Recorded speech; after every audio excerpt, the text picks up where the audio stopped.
I know there's no way I can convince you this is not one of their tricks, but I don't care. I am me. My name is Valerie. I don't think I'll live much longer, and I wanted to tell somebody about my life. This is the only autobiography that I'll ever write, and God, I'm writing it on toilet paper. I was born in Nottingham in 1985. I don't remember much of those early years, but I do remember the rain. My grandmother owned a farm in Tottlebrook, and she used to tell me that God was in the rain.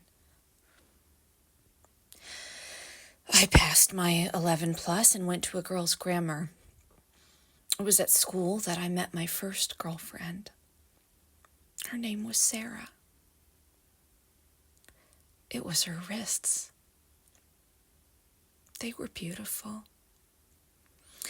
I thought we would love each other forever. I remember our teacher telling us that it was an adolescent phase that people outgrew. Sarah did. I didn't.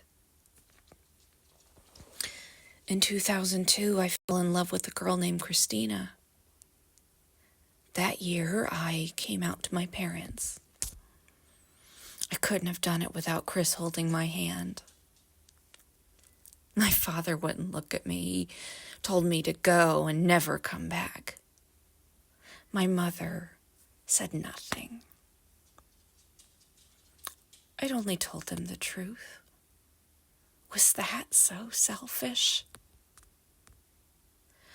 Our integrity sells for so little, but it's all we really have. It is the very last inch of us. And within that inch, we're free. I'd always known what I wanted to do with my life, and in 2015, I started my first film, The Salt Flats. It was the most important role of my life, not because of my career, but because that was how I met Ruth. The first time we kissed, I knew I never wanted to kiss any other lips but hers again. We moved to a small flat in London together. She grew scarlet Carsons for me in our window box. And our place always smelt of roses. Those were the best years of my life. But America's war grew worse and eventually came to London. After that, there were no roses anymore. Not for anyone.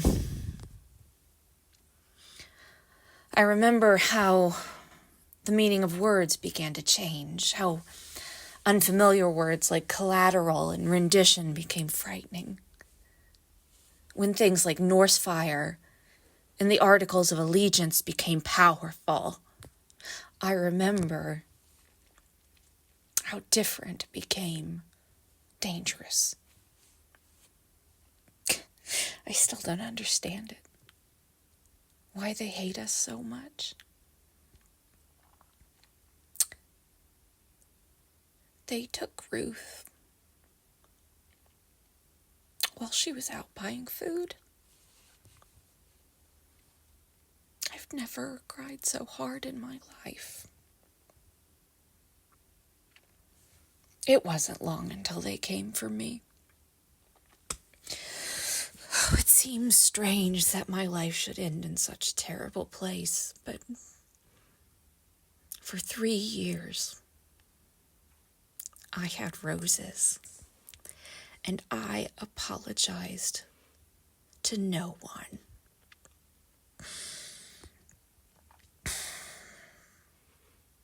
I shall die here.